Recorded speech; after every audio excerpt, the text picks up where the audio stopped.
আসসালামু আলাইকুম। আমি মোহাম্মদ হাফিজ আল আসাদ লিটন। আমি ঢাকাতে আগে জবে ছিলাম, এখন জব ছেড়ে দিয়েছি। এখন মূলত আমি গাড়ির বিজনেসের সঙ্গে ইনভলভ। এটা হচ্ছে আমার school bus, Bangladesh international school and college. এটা মিরপুর 14 থেকে 300 ফিট পূর্বাচল স্কুলটার অবস্থান। এটা মান্থলি কন্ট্রাক্টে দেওয়া আছে। এটা পার মান্থ ৭১,০০০, এর মধ্যে তেল খরচ ৩০,০০০, ড্রাইভারের ১৬,০০০, বাকিটা হচ্ছে আমার স্কুলের বাস ভাড়া, টোটাল ৭১,০০০। মূলত স্কুল বাস আমার 2টা আছে, আর ছোট গাড়ি আছে 5টা। আসলে আমি এটা কি করি না করি এটা দেখাচ্ছি আপনাদেরকে।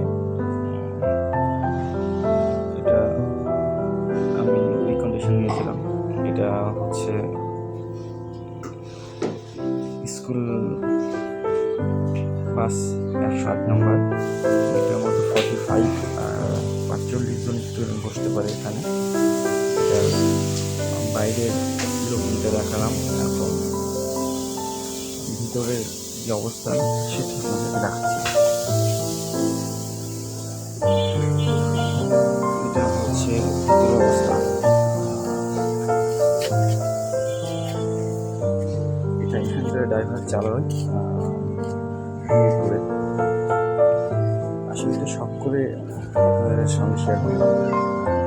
বলতে পারে এটা দেখানো কি সেরকম কিছু না, এটা হচ্ছে আমি মূলত শখ করে আপনাদের সামনে নিয়ে আসলাম। এটা হচ্ছে ভিতরের অবস্থা। এটা 108 নম্বর বাস, আর 109 নম্বর পরের ভিতরে নিয়ে আসবো।